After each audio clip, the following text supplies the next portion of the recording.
Hello, guys. Of course, we'll get that audio check done real quick. Barely made it in the nick of time. I'm still setting studio stuff up.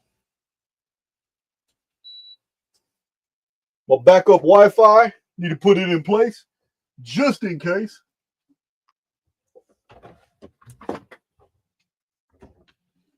Okay, audio's good. Wi-Fi signal looks pretty good, but I got to back up if I have to switch over. It's a beautiful thing about StreamYard. All right. Yeah, this one's going to be a doozy.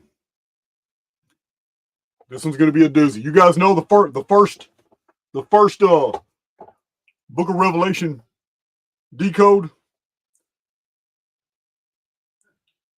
I basically just broke down the Judeo-Christian version as we have it today in our Bibles, which has been relatively unchanged since the 1600s. Now, the Bible that I quoted from was from 1664, but for legibility, so you can see it on the screen, I photographed the verses from an 1853 version. Matter of fact, it's this one. I have an 1854 that's identical to it as well, but it's not as well preserved. So again, today I have used this one from 1853 to photograph the pages, but I've also photographed pages that you need to see from the Sibylline Oracles, from Mother Shipton's Prophecies, from Nostradamus's quatrains, from the Ragnarok prophecy of the Eddas, the ancient Norse belief of the end of the world, from the dark satellite mystic traditions of the 1880s, also from the Necronomicon. You're not going to believe what we're going to find in this video. I have touched upon these topics in the singular, in different presentations, and in my published books. I've often gone into detail about one or two of them, but I have never put them all together and compared them with what we find when we totally remove the Judeo-Christian elements from the Revelation text to see what's left behind. This is going to be amazing. I'll drink to that. All right. Let's see here.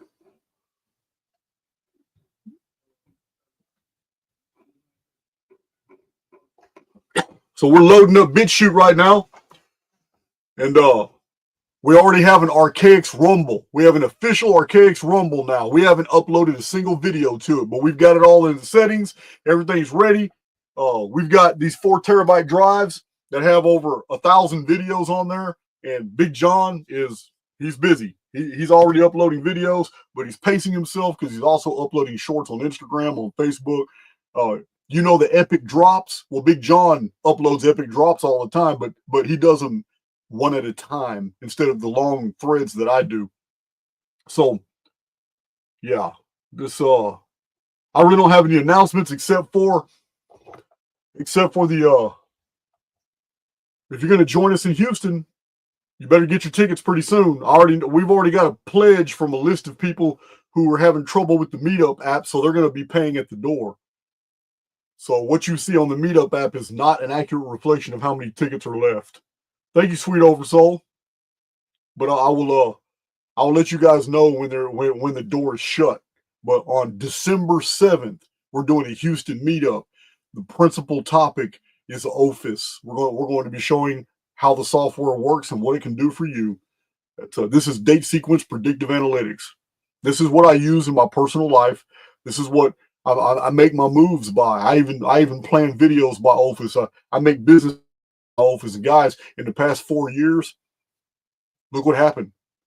Look what happened. I use my own date sequence event prediction analytics system to govern important decisions in my life, to see when nature is moving with me, and the mathematics of my successful past. On those days when I was very successful at whatever I did with a minimal amount of energy output, I have recorded those days, entered them into the algorithm. So now I know what days, because you don't have good days every day. You may want to get a lot done, but there are days that you wake up in the morning where you have put out a prodigious amount of energy, and by 4 o'clock in the afternoon, you're exasperated because you haven't got anything done. You have to move on those days that nature is moving with you. When you can align your personal arithmetic to the arithmetic of the construct that you're experiencing at any given time, you can do great things. You can maximize your potential. You can do what I do. I live a life. I have free time. I do things. I get on my motorcycle. I go spend time with people. And yet here I am putting out 3 to 5 videos every single week and working on other side projects and doing all kinds of things. Yeah, this is what Ophis is for. Ophis wasn't designed for personal development. It was designed for event prediction. But since it does both, may as well utilize it for both.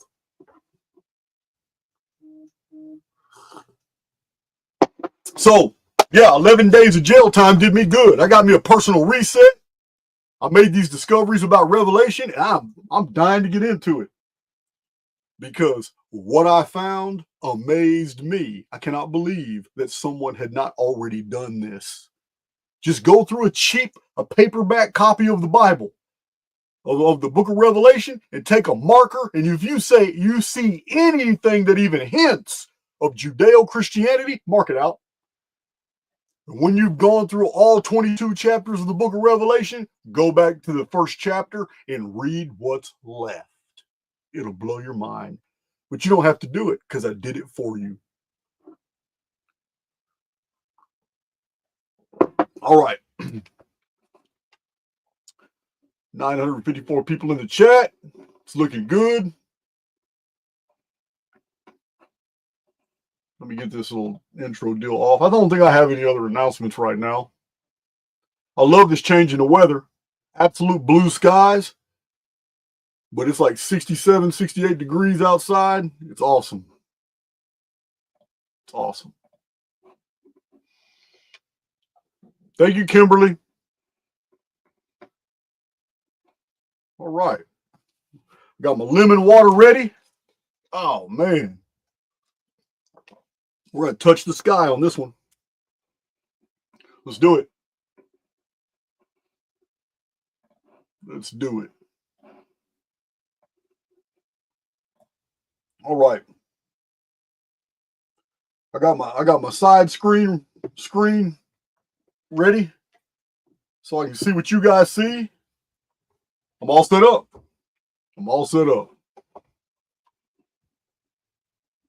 Get her done. Dragon Tiamat. Man. Sure you want that name? Hello, Victoria. I saw you repost this video on Twitter. Thank you. Get that word out.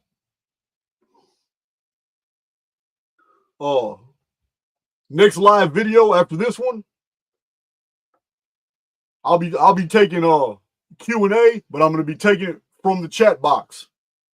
So I have a new email. I have a brand new email. I just activated it, and it's only for a new style of video we're going to be doing where I do Q&As, but in order to ask me your question, you got to come live on my channel. You're going to pop up so everybody can see you, who you are, and you can ask what you want to ask. That's our next live video a couple days from now. We'll be doing live videos, taking people straight out the chat. Moderators, welcome too. If you've been a mod for a while, or if you just got your blue wrench, the link will be there for everybody. Just use that email, and I'll have a screen off to the side. I'll see all the emails coming in real time, and I'll pick you guys, and you'll pop up right on my screen.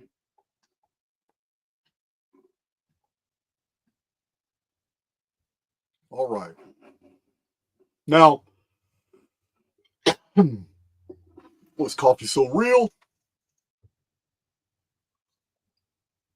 So over 2,000 years ago,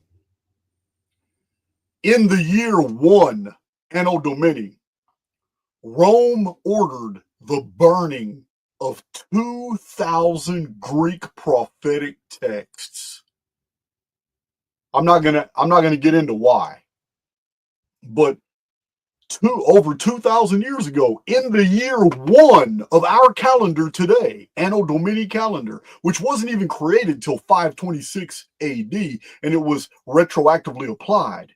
But in the year 1 AD, the Romans ordered the destruction of 1,000 Greek prophetic texts. Makes you wonder why. But many of these survived and ended up in the hands of early Christians, mostly the students of the Gnosis. So it is believed by early scholarship that a Gnostic writer named Cerinthus had the original copy of what later would come to be called the Book of Revelation of St. John the Divine. But that version is a mixture of Christian mystic passages and the older original Greek prophecy. It may not have been the church who originally altered the Greek prophecy into what we have today as the Book of Revelation. It may have been this student of the Gnosis, Cerinthus, who added in a lot of these mystical details. And then it was the church that ultimately did the final revisions and the edits. Yes, they changed it again. They added more material, the church did, around 200 AD. So, to be clear, so my community knows exactly what's being said here, I am stating that the Book of Revelation is 2 entirely separate texts joined together and later basically included in our Bibles. The Book of Revelation we have in the back of our Bibles is 2 books merged into one. Now, the rest of this video, I'm going to set out to prove it.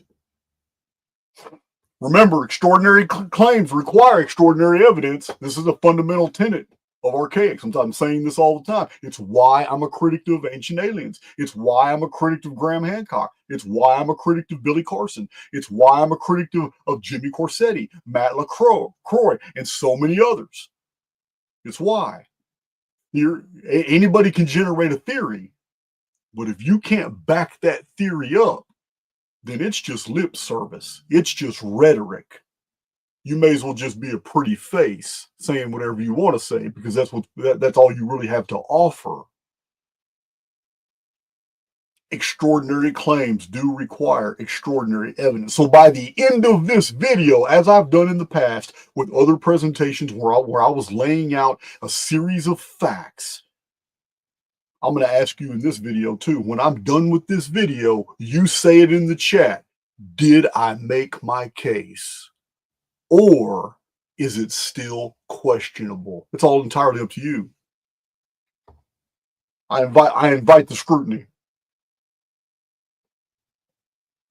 So now, for the first time since these texts were composed into one apocalypse, I will isolate for you the original Greek parent text prior to its seizure into the Christian canon. Now, this procedure of exegetical analysis is done by removing all Judeo-Christian elements from the present revelation composition to leave only what remains. Remember, another tenet of the Archaix research, I don't want to tell you something. I want to show you. So you're going to have to look at these passages with me, just like the first video we did on Revelation a couple days ago. So now, this procedure is the same used by scholarship when discovering like the original gospel. For those of you who know, I've done a lot of research on my Dark Scriptures playlist on the Gospel of Markion, and it proves that Matthew, Mark, Luke, and John, the Synoptic Gospels, are all later compositions that added materials not found in the earlier versions of the story of Jesus. The story of Jesus is anterior to Matthew, Mark, Luke, and John, and all the interpolations. You need to know that word because you're going to see clips from scholars in this video that say that word, especially in the Sibylline Oracles. An interpolation is added material newly done to an older text. And when it's proven later that the text is really that old, often people are fooled into thinking that the interpolations were a part of the original text, and they're not. They're added sometimes decades, sometimes centuries, and every once in a while, thousands of years after the original compositions. So this is what we're going to do in this video. We're going to take apart the book of Revelation back to its core denominators to show you what it originally said in Greek. And then we're going to verify that because there are people who knew and had seen the original before it had ever been tampered with by Christianity. That is a truth bomb. So, the Greek prophecies largely derived from a corpus of Greek prophetic writings that later they found their way into the Sibylline Oracles. So I have read two different translations of the Oracles. One was published in 1713. An entirely different translator and book was published in 1715. 2 years later. I'm going to show you both of them. Both of them. Now, over 3 centuries ago, these were written, and it is found in these works that even scholarship believed that the Greek prophetic texts had been corrupted and that a certain people had tampered with the writings.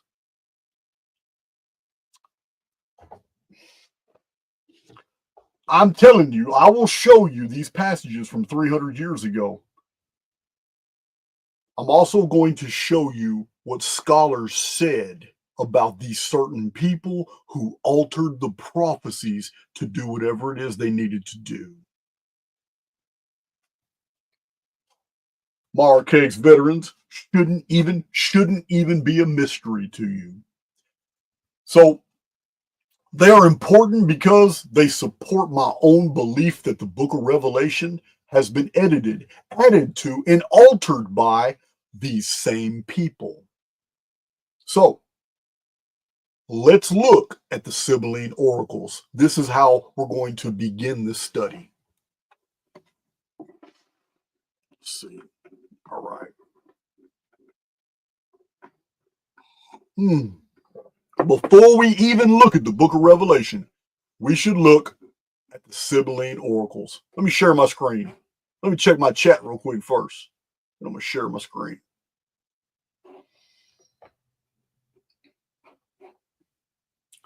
Somebody asked about Funky Prepper. I haven't heard from Funky in a while.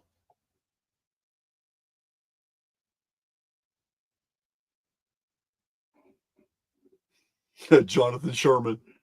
All right, so we're good. Everything's good. Yeah, man, you guys are going to be sharing this video when it's done. I rarely get amazed by the turnings and directions of my own research, but this one shut me down. This one took me to. I was sitting in jail and I had to process this. I had to process this because when I did that with a marker on a cheap paperback New Testament, and I marked out all the Judeo-Christian references, and I took a pen and then I wrote on a separate piece of paper everything that was left behind. And then I read it. I couldn't believe it, man. I just couldn't believe it. I'm reading Nostradamus all over again. I'm reading Sibylline Oracles all over again. I'm reading the Ragnarok all over again. Shocked me. I'm missing one. I'm reading Mother Shipton's verse all over again. All these very specific prophecies, and they're all describing, every one of them describe 2 cataclysms that happened back to back. Yeah, that's a little too specific. Not 1 cataclysm in the last days, but 2 cataclysms, and they're not stretched apart. They happen back to back.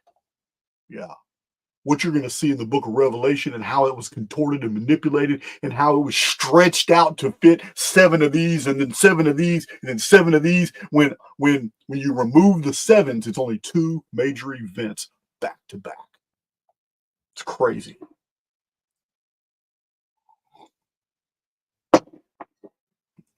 All right. Oh, we got somebody named Unslaved here. Unslaved and Awake. You must listen to Mr. Tsarion. All right. I need to share my screen because when you, like I said, I don't want to show you. I mean, I don't want to tell you. I want to show you. Let's see, share my screen here in a minute. We have 2 different files on the Sibylline Oracles. This will be the first.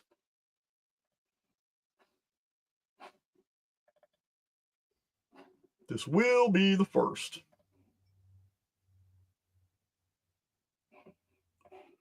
So let me do that. All right, now I'm sharing my screen. You guys know I'm a little slow at this shit. All right, share screen. Share my entire screen. Get that out of there. All right, my side screen should show me real quick what y'all see. Excellent. You're seeing what I see. Awesome. All right. The Sibylline Oracles translated from best Greek copies and compared with the sacred prophecies, especially with Daniel and the Revelations, and with so much history as plainly shows that many of the Sibyl's predictions are exactly fulfilled, with answers to the objections. This book was a ride. It was written right here, you see on the bottom, Sir John Floyer, Knight. It was written right here, 1713. What I'm showing you was published in 1713. So let's see what it is. Let's see what it says. These are the signs of the end of the world. At the end of the millennium, a sword appearing in the night, a dust falling from heaven, the light of the sun failing at noon, the bloody color of the moon, some signs in the stones. Then it goes off and talks about armies of horses coming from hell invading the world. So this is what's really interesting. The reason I'm showing you this is because the end of the world does not begin with a white horseman, a red horseman, a black horseman, a pale, a chloros horseman, pale green. It doesn't begin that way. In the Sibylline Oracles, the apocalypse begins basically with the sun going dark and the sky and the moon turning red. Archaix veterans, you already know where this is going. You already know where this is going. So I omitted in its place this observation that the 4 angels at Euphrates were prepared for a month, a year, a day, an hour, for to slay the 3rd part of men. The total of those numbers are computed at 396. You guys got cell phones with calculators. There are 2 major cataclysms happening in Revelation. The Sibylline Oracles are literally telling us that this very specific statement that these 4 angels were prepared at Euphrates. If you know what the role of the 4 angels is, in Revelations, the 4 angels each lead a part of the 200 million demon army that invades the surface after arising from the abyss after the second cataclysm has something falling from the sky that punches a hole in the earth, and all this smoke and horse locust demons come up and attack humans for 150 days. It says right here that this has been prepared for a month, a year, a day, and an hour. And then it says right here that the translation of that is 396 days. 396 is exactly half of 792, the periodicity of the Nemesis X object that is the very object that punches a hole in the earth and opens the gate to the deep. Anyone who has seen my research on the Nemesis X object, you know, all my data sets show the year is 2046. We're just going through the Sibylline Oracles so I can, just so you can understand the Greek prophecies and how they line up, but they add details before we show you the book of Revelation. Isaac Vossius further says that the greatest part of the oracles were made by Christians anno 120. Guys, I have provided so much data in my published books and especially on my channel showing you that the original Christian prophecies were taken from other sources like Zoroastrianism, the Zendavesta, and things like that. They weren't text written in the days of Jesus, but much later. And that all these things were done when secret societies were being created by the Jews because they knew their time was short, and that the Roman Empire had already begun purges like Russian pogroms. Shortly after these prophecies were put together, Jerusalem was laid waste and was gone, and the diaspora began, and Jews went to all points of Europe, everywhere that would take them in. They had to get out of the Roman territories because the Romans were genociding them. Now, so it's interesting to see that in 1715, a scholar is citing Isaac Vossius, who apparently before 1715 had already come to the same conclusion here, that many of the oracles, like in the Sibylline Oracles, were written by Christians who had access to Greek texts. So now the author says if this had been true, this forgery must have been discovered in the first 400 years, but no writer ever mentioned any such thing. However, Celsius does accuse the oracles as being interpolated. That's amazing. Celsius was a Greek scholar. We have his writings today, basically through the preservations of so many other writers in ancient times who cited him. And he believed that the Greek oracles had been tampered with. This goes a long way in showing that if it happened 2,000 years ago, then the book of Revelation may just be the very document that they created when they tampered with them. So, Isaac Vossius literally wrote, the Sibylline Oracles were written by the Jews. The Sibylline Oracles are the Greek prophecies. They're the Greek prophecies, guys. But the original Greek prophecies seem to have been edited out. They seem to have been rewritten by Jewish scribes who added their own flavor to it. So if it happened 2,000 years ago, what is the book of Revelation? Let's see. Though the events in history sufficiently prove the oracles to be from a divine inspiration, yet I think myself obliged to answer the common objections against them. One of those objections was, there was no Sibyl before Moses. How then can a Sibyl predict the coming of the great flood, or pretend to be in the ark before Noah. These are really good arguments. It means that the original Greek prophecies, they had been tampered with, because by the time that these authors had access to what was known as the Sibylline Oracles, they were already filled with material that could have only been introduced by Jews. That's it. Historical inquiries.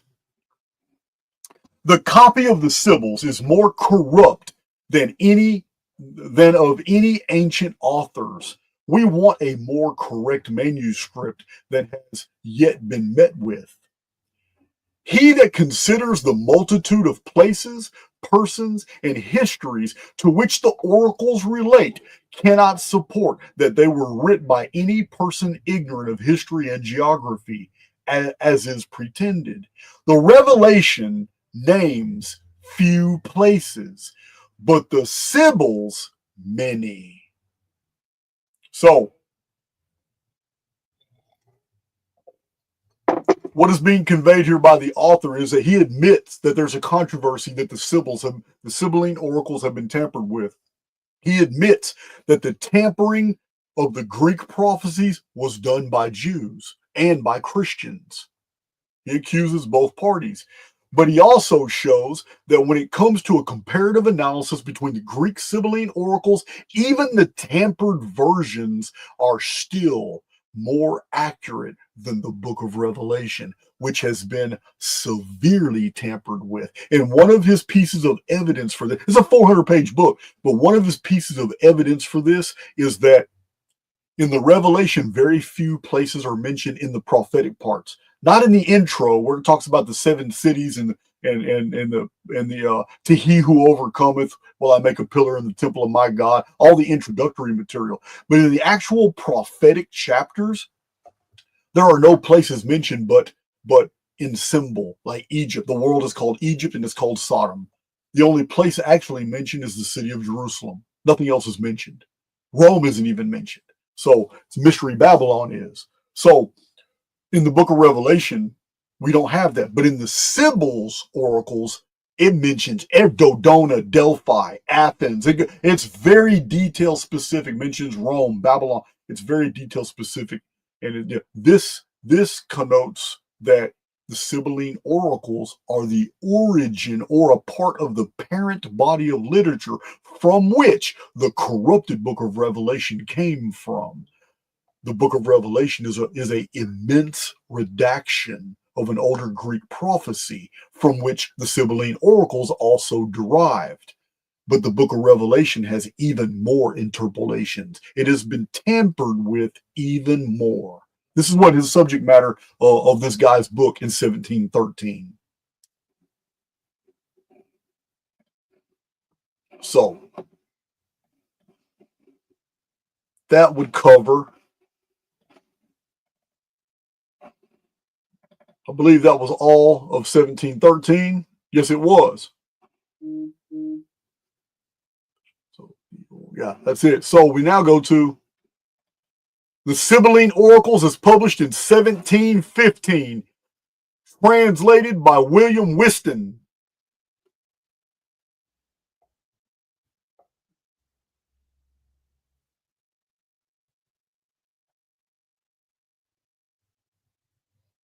All right. Let's see. Oh, we're just getting started, Desert Queen. You didn't miss much at all. I hadn't even got to Revelation yet. All right.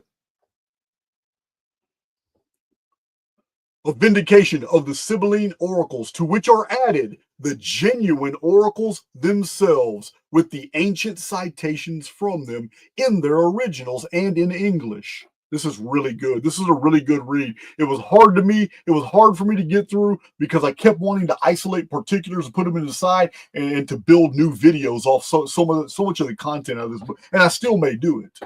It's just such an awesome book. 1715, right there at the bottom. Published in London in the year 1715. You see it at the bottom.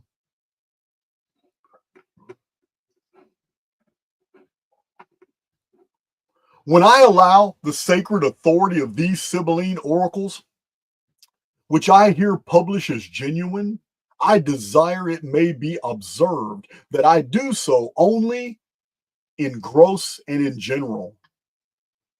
That these are, for the main, those oracles which the heathens before and after Christ and the Christians of the 3 first centuries allowed and quoted as genuine, without pretending to justify every distinct clause or oracle, either to be now or to have been then as it was originally written.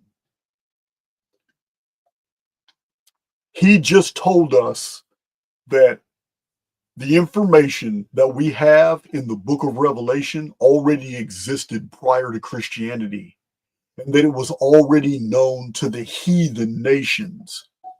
I'm going to tell you he's absolutely correct, and I'm going to show it to you in this video, that in the prophecies of even pre-Christian cultures, we have exactly the Sibylline oracles and the book of Revelation before it was ever touched by Christianity. He continues on, great imperfections, additions, interpolations, there it is right there, and alterations have all along been made in these, as we commonly meet in other monuments that are of any great antiquity. This is a very mature way of looking at the Sibylline oracles. He is telling you that they're authentic, at the same time telling you that just like the old books of the Enuma Elish, the Epic of Gilgamesh, the Karsag tablets, the Epic of the Anglo-Saxon Epic of Beowulf, just like the Volsunga Saga, especially Snorri Sturluson's Eddas, all these great monuments of literature that are of great antiquity, they've all been tampered with. So he goes through his book showing you, okay, this is probably untrue. This is probably added at this time, but here's what the core deals. This was a fantastic book because he's separating fact from fiction and telling you why. And he admits to the interpolations. His entire book, every other page is in the original Greek. His entire book is like this. And then on the right is the English translation. This is the original Greek. Sibylline Oracles. This is book 2 of the Sibylline Oracles, part of book 3. But after that, Rome shall govern Egypt, uniting it to the empire. Then the great kingdom of the immortal king shall appear amongst men, and a holy king shall come who shall govern all the world for all ages of time to come. And then the inevitable anger of the Latins shall thrice destroy Rome by a miserable fate. And all men shall be destroyed in their own houses when the river of fire shall descend from heaven.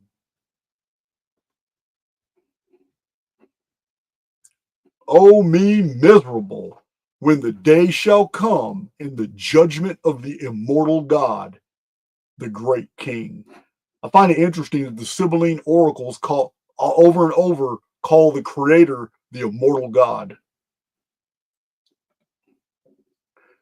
Now, the historian long ago, over 1,700 years ago, Suetonius, he gives this account that Augustus burnt 2,000 prophecies whose authority was uncertain.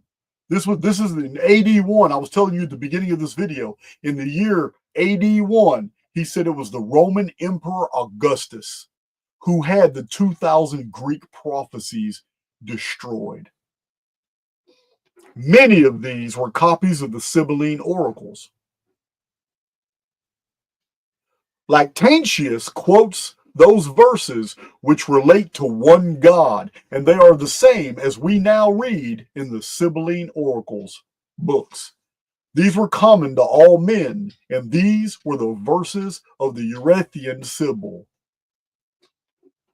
So, What is being admitted here is that the Sibylline Oracle translations that we have today are virtually unchanged since the early Christian era writer Lactantius.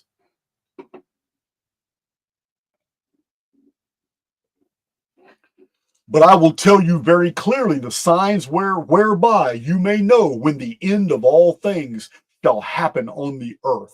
This is the Sibylline Oracles. When swords shall be seen in the night, towards sun setting or sun rising in the starry heavens, and a dust descends from heaven suddenly upon all the earth, and the sight of the sun shall fail in the middle of its course in the heavens, and the beams of the moon shall shine and shall pleasantly come to the earth with bloody drops. Archaix veterans, this sounds a whole lot like Phoenix, doesn't it? This is the second reference I've given you to the beginning of the apocalypse. In the Sibylline Oracles, the beginning of the end days is not a white horseman. It's not four horsemen. It's not a plague. It's not anything. It's not wars. It's none of that stuff. The very beginning of the last days, what starts the last days, is always the sun going dark, moon turning blood red, and red blood rains falling on the earth. This is two different references now that the book of Revelation doesn't have that event until a certain seal. A whole bunch of seals have already passed. Who wrote those seals and for what purpose? Because none of them are celestial events. The first celestial event is this. We'll get to that in a minute. Here is the watermark for that book from 1715 on the Greek Sibylline Oracles. You guys know what that is. I've showed these in my alchemical deals. They're not dumb. It's not an eagle. It's not an eagle. You know what that is. It is a phoenix. If you're new to my channel and don't know what it means, you have a lot of catching up to do, but I assure you it is worth it. So let me check my chat. We are done with the Sibylline Oracles. The whole purpose of me showing you the Sibylline Oracles, check my chat. The whole purpose of me showing you the Sibylline Oracles is 2 points. One is that the translators of the Sibylline Oracles were on board with the fact that the Jews had altered the original Greek prophecies, and then Christians did as well, for whatever purposes they wanted to do it. Well, 3 points. The other one is that the Sibylline Oracles are very, very similar to the book of Revelation.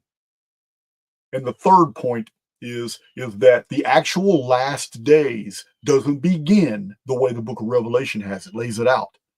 The actual Great Tribulation, the whole end times period in the older Greek prophecies always started with the sun losing its power, the moon turning red, and red rains falling on the world, with some other events that happen at the exact same time that we'll get into now. My Archaix veterans are already having aha moments already, but we can't just use the Sibylline oracles to make this point. We're going to have to look even deeper at other prophetic systems to hammer the point in that this is how the real last days begins. All right, check my chat.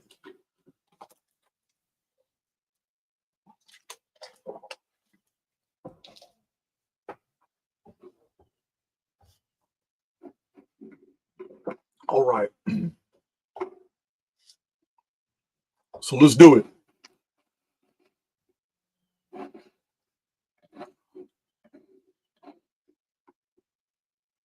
So, all right. So the first 5 chapters of Revelation are strictly Christian, mystical, interpolated passages. Any of you can verify that yourself. I just read them in my prior video that was 4 hours long. Those passages are 100% Judeo-Christian. They are. Now, And chapter 6, verses 1 through 11 are the four horsemen. These are events entirely of human manufacture. The white horseman, the red horseman, the black horseman. And when you read it, it's all of human manufacture. These are humans doing this to other humans.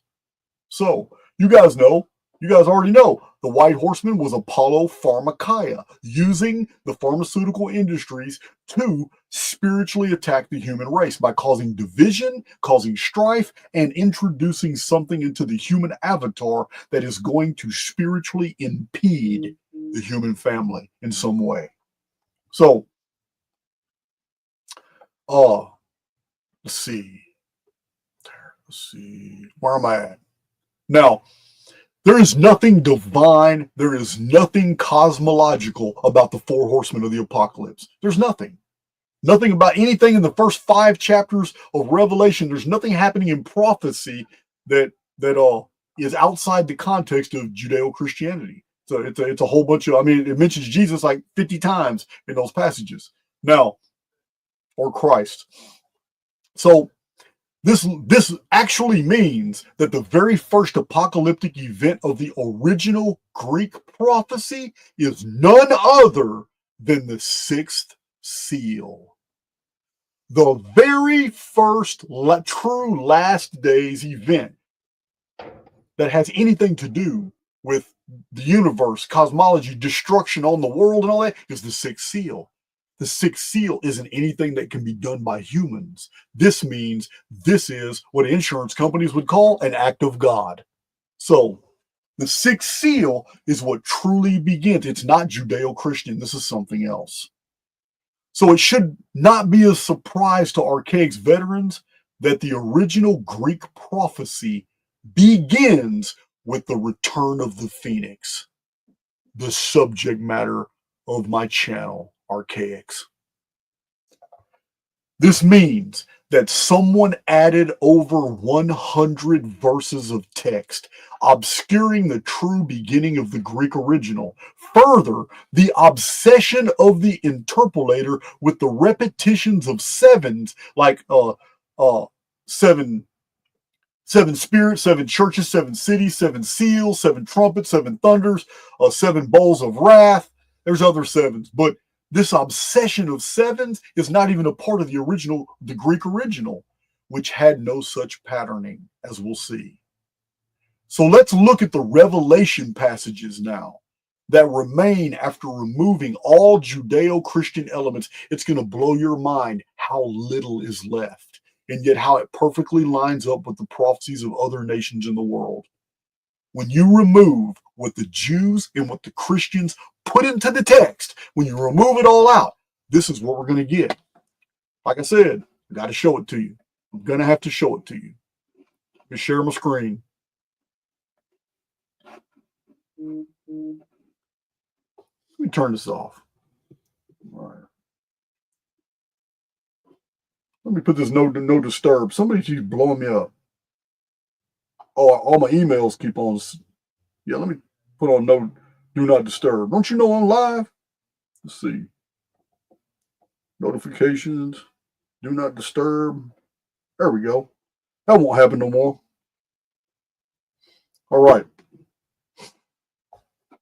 So, get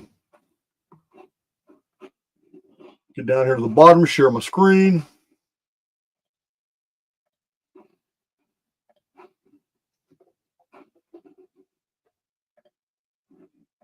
Thank you, Martin Leakey, for teaching me how to use StreamYard. I'll be lost without StreamYard. Totally lost.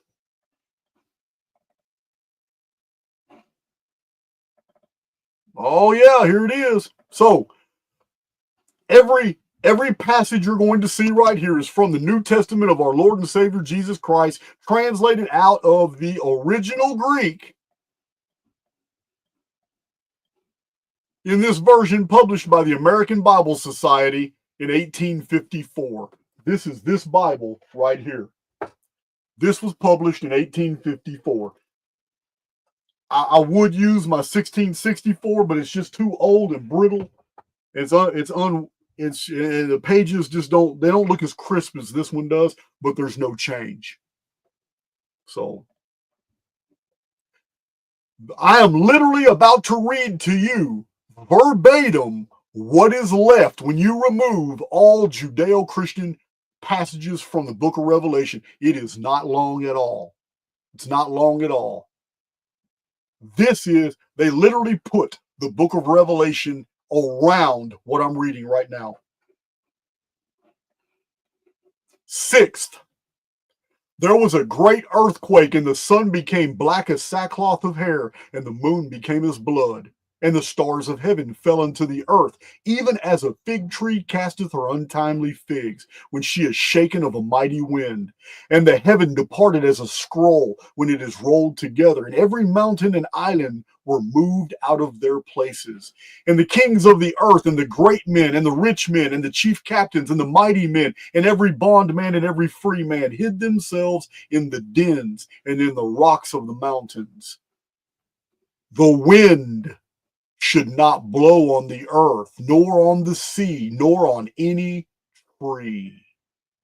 And there was silence in heaven about the space of half an hour. And there were voices and thunderings and lightnings and an earthquake.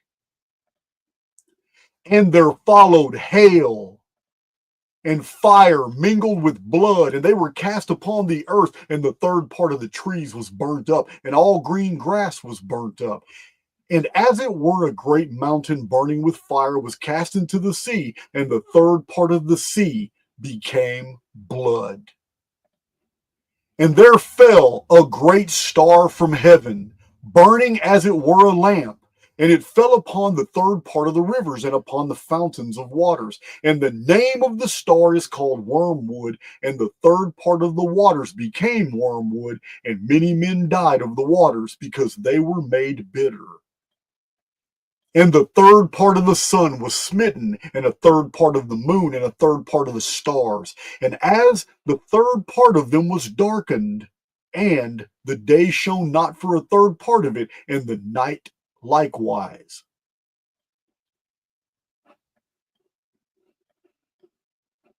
And I saw a star fall from heaven unto the earth, and to him was given the key to the bottomless pit. And he opened the bottomless pit, and there arose a smoke out of the pit, and as the smoke of a great furnace, as the smoke of and the sun and the air were darkened by reason of the smoke of the pit. And there came out of the smoke locusts upon the earth, and unto them was given power, as the scorpions of the earth have power. And it was commanded them that they should not hurt the grass of the earth, neither any green thing, neither any tree. And in those days shall men seek death, and shall not find it, and shall desire to die, and death shall flee from them. And the heads of the horses were as the heads of lions, and out of their mouths issued fire and smoke and brimstone. By these three was a third part of men killed, by the fire, and by the smoke, and by the brimstone, which issued out of their mouths. Now, you just got the business 100% on just how little prophetic material is actually in the book of Revelation. It's packed with Judeo-Christian symbolism and references to the Old Testament. It's packed with it. And when all that's removed, that's what you get. That's all that's left. Now, for a little perspective, stop sharing. Go back to my chat. Now, we're going to break down what all that really means. For a little perspective, guys, it's the original Greek prophecy is what you just heard. Now I have to set out to prove it. So, what you just heard was basically the original text, for which the 7 seals and the 7 trumpets were spread all out to fill.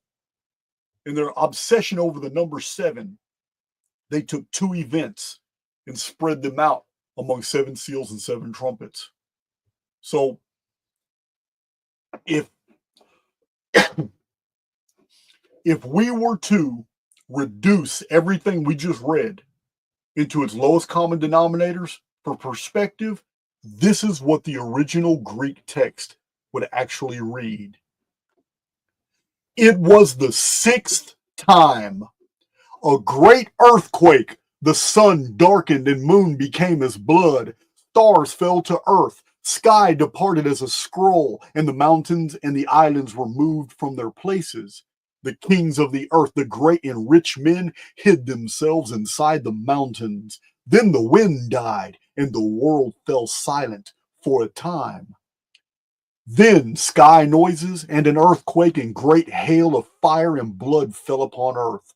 A great fiery mountain from above fell into the sea. A great star burning like a lamp brought great bitterness. It destroyed a third of the trees, grass, the seas, which became as blood as the rivers and springs did. Destroyed was a third of the sun, the moon, the stars, the day, and the night. The star opened the bottomless pit, and the smoke of the pit darkened the air and sun. Men suffered the travails like scorpion stings, and many sought to die, but death fled from them. A third mankind died by the fire, by the smoke, and by the brimstone. Do you see how removing supernatural aspects clarifies what is being said here? Absolutely clarifies. That's the original book of Revelation. This clearly describes 2 separate but closely timed catastrophic events. That's the book of Revelation.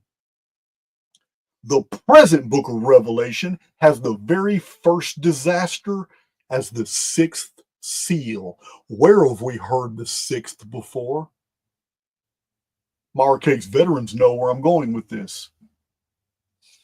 The second disaster is the entire 7 trumpets all stretched out as if it's 7 distinct events, and it's not.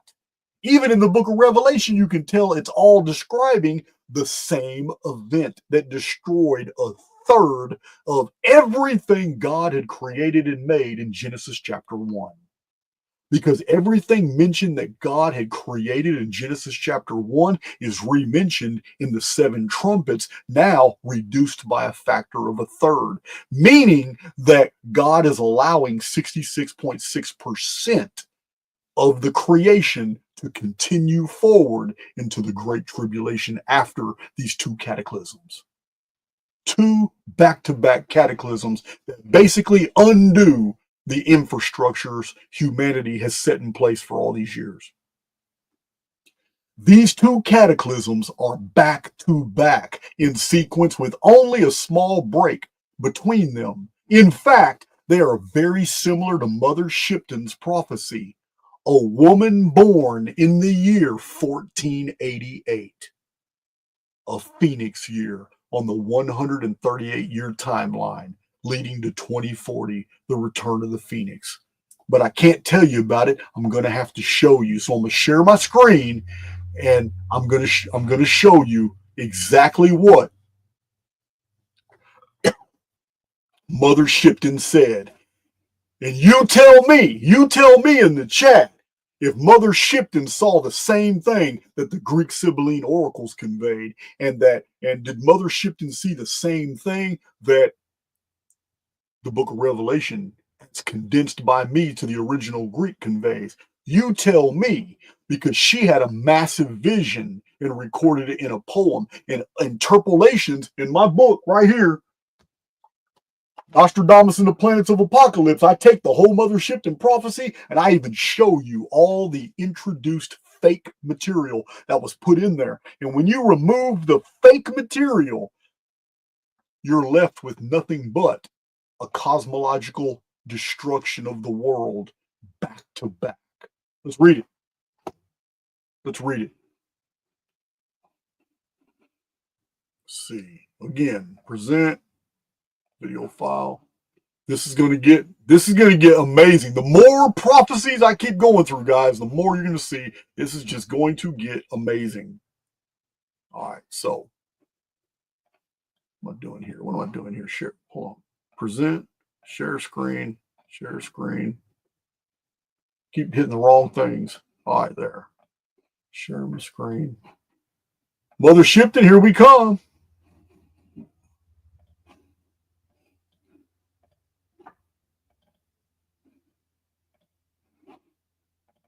All righty. You guys should be seeing this any second. Any second. Here we go. Okay.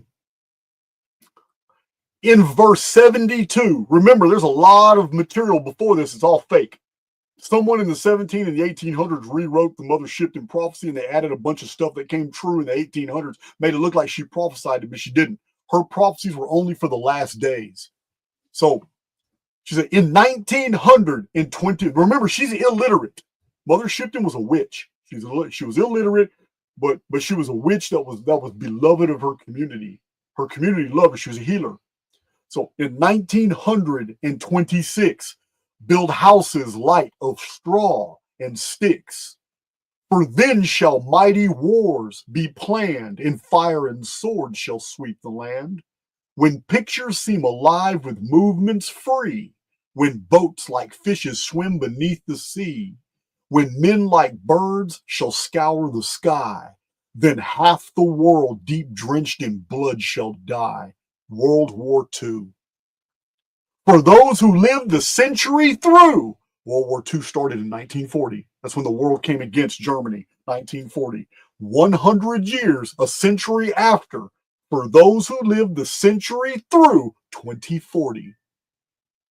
In fear and trembling this shall do, flee to the mountains and the dens, to bog and forest and wild fens, for storms will rage and oceans roar, when Gabriel stands on sea and shore, and he blows his wondrous horn. Old worlds die and new be born. That is a Phoenix statement. What does Phoenix always do? Archaix veterans, what does it always do? It brings in yugas. It always ends a world age and begins a new age. That's what Phoenix does. Old worlds die and new be born. A fiery dragon will cross the sky 6 times before this earth shall die. The number 6, sixth seal. Mankind will tremble and frightened be, for the 6th heralds in this prophecy. For 7 days and 7 nights. Remember, Phoenix in 2239 BC, I cited like 9 different ancient sources that all said that the sky dragon came and was seen for 7 days before the great flood happened. For 7 days and 7 nights, man will watch this awesome sight. The tides will rise beyond their kin to bite away the shores, and then the mountains will begin to roar, and earthquakes split the plain to shore. Mountains that roar are volcanoes. Volcanoes create atmospheric mesosphere. The mesosphere gets packed in dust particulates, in pumice and ash. It's the beginning of the creation of a vapor canopy. And mountains will begin to roar, and earthquakes split the plain to shore, and flooding waters rushing in will flood the lands with such a din that mankind cowers in muddy fen and snarls about his fellow men. He bares his teeth and fights and kills and secretes food in secret hills. And talk about those preppers. And ugly in his fear he lies to kill marauders, thieves, and spies. Man flees in terror from the floods and kills and rapes and lies in blood. And spilling blood by mankind's hands will stain and bitter many lands. And when the dragon's tail is gone, man forgets and smiles and carried on to apply himself. Too late, for mankind has earned deserved fate. His masked smile, his false grandeur will serve the gods their anger stir, and they will send the dragon back to light the sky. His tail will crack upon the earth and rend the earth, and man shall flee, lord and serf. But slowly they are routed out to seek diminishing water spout, and men will die of thirst before the oceans rise to mount the shore, and lands will crack and rend anew. You think it strange, it will.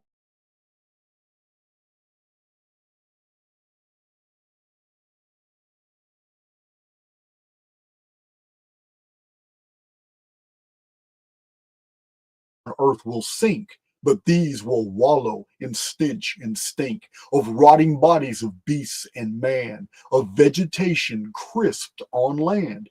But the land that rises from the sea will be dry and clean and soft and free of mankind's dirt, and therefore be the source of man's new dynasty. And those that live will ever fear the dragon's tail for many a year, but time erases memory. You think it's strange, but it will be. That's Mother Shipton's original prophecy before somebody added a whole bunch of stuff about the War of the Roses and the Civil War and American and English history and all this BS. Mother Shipton's original prophecy was only about the two sky dragons and the end of the world. So, let's see, I'm gonna stop sharing. Where am I at? So we need to reduce here. Okay, I just read the Mother Shipton's core prophecy. But again, we need to reduce things to their core denominators to better understand what we just saw. There was a lot of details here. So I have provided this for you. Here is what I just read, now put into a more comprehensive format. Sky dragon is seen for 7 days and 7 nights. A fiery dragon will cross the sky in its 6th visitation, which is prophesied. Men will flee to the mountains and caves. Storms rage and oceans roar. Flooding, earthquakes, and civility collapses into savagery. Old world dies and a new age is born. Then there is a break before the dragon returns and rends the earth. Mountains roar and oceans slip their basins, leaving rotting bodies in their wake. The survivors build new homes on old ocean beds.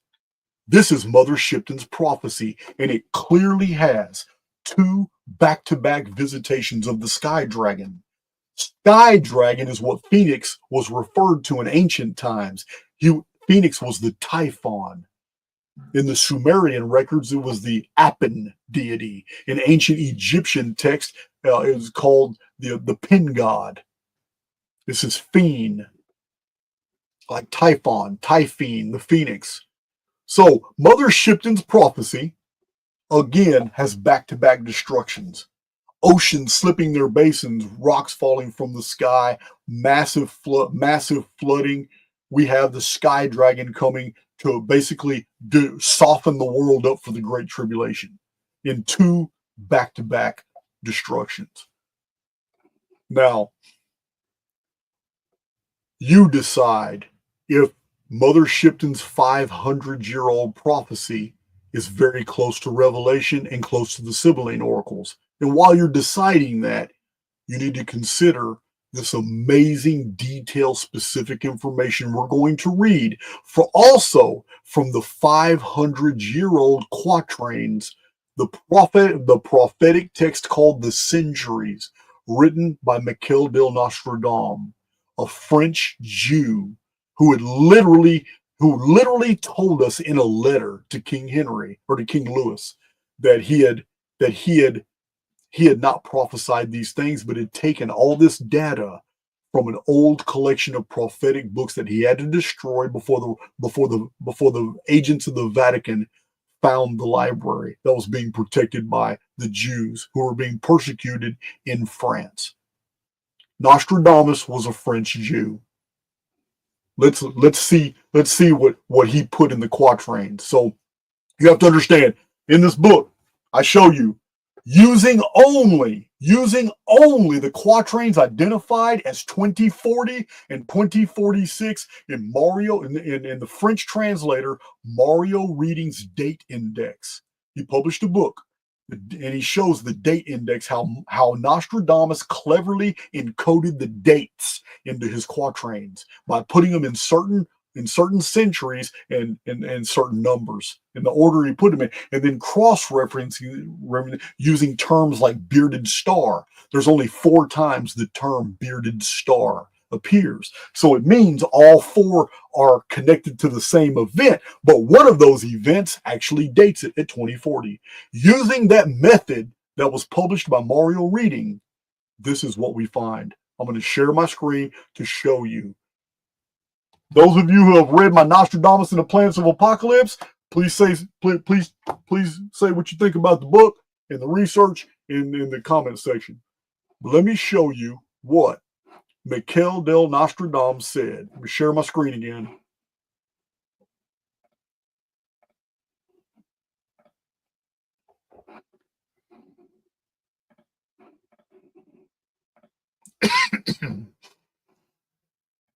All right.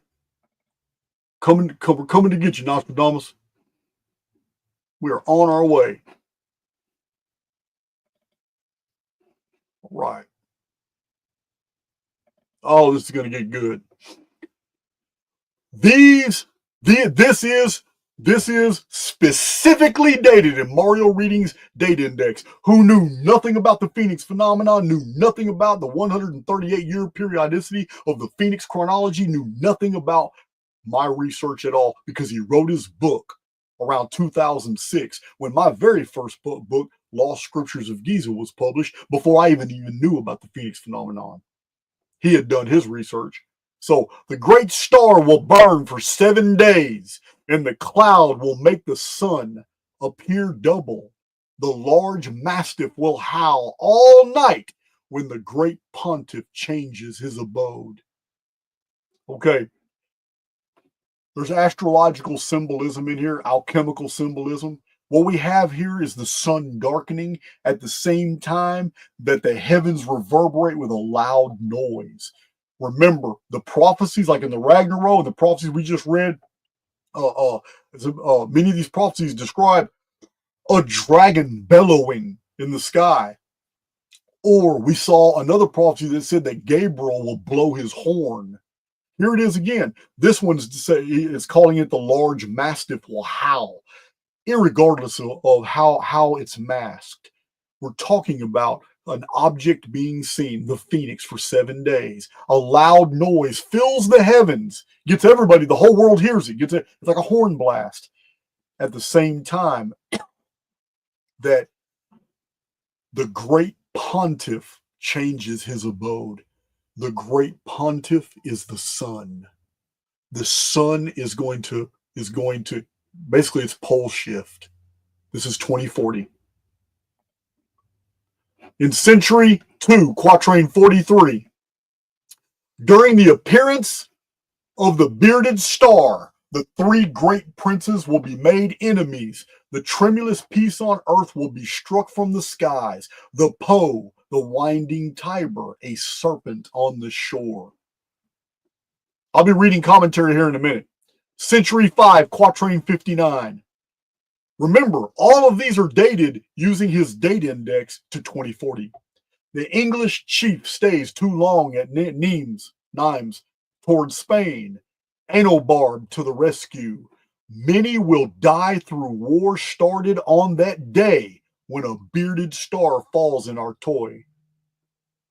Century 6, quatrain 6. He will appear towards the north, not far from the bearded star in Cancer. Susa, Sienne, Boeotia, Eretria, the great man of Rome will die, the night dispersed. This is code. First of all, he will appear towards the north. Phoenix in 1764 was observed by astronomer Hoffman of the Royal Society and was entered into the minutes. I have this in many of my books and videos. Astronomer Hoffman was not believed by his contemporaries because he described an object that covered 1/5 of the sun's surface, but it came straight out of the northern heavens and it crossed over the ecliptic, and no object had ever been observed that way. No comets follow that path, no planets move that way. So he wasn't believed. But we have the exact same thing in ancient Hittite records where this amazing object blotted out the sun and it came from out of the northern heavens. I cited that in my books too. So, not far from the bearded star in Cancer, the great man of Rome will die. This is the pontiff, the great panther. It's again a code for the sun. How do we know? Because it gives us the exact opposite. The night dispersed. What is happening here? The great man of Rome will die. The sun darkens. The night is dispersed. How do we know the night is dispersed? Because on one side of the world is nighttime. During the nighttime, all of a sudden it becomes day. But when it becomes day, the sun is there, but it's dead. It appears dead. It's been covered with dust, a dust veil. It's darkened. It's a pole shift at the same time that the sun and moon are darkened. Century 2, quatrain 15. Again, this is still 2040 in the date index.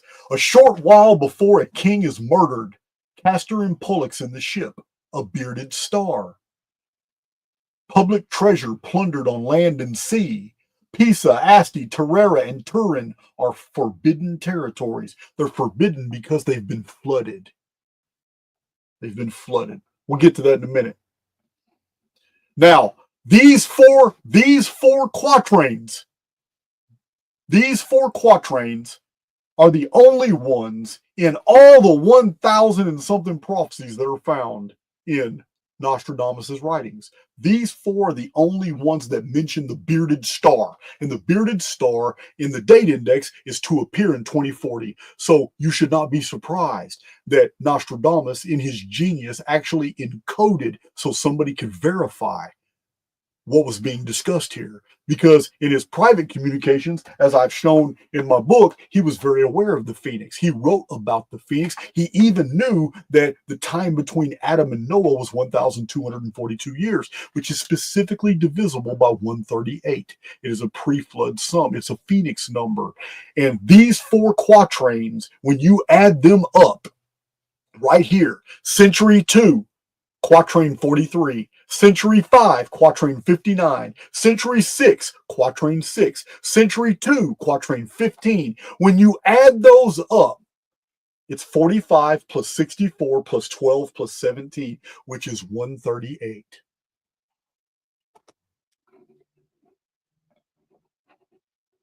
I shouldn't even have to provide any commentary on that. Every single Archaix veteran knows exactly what that means.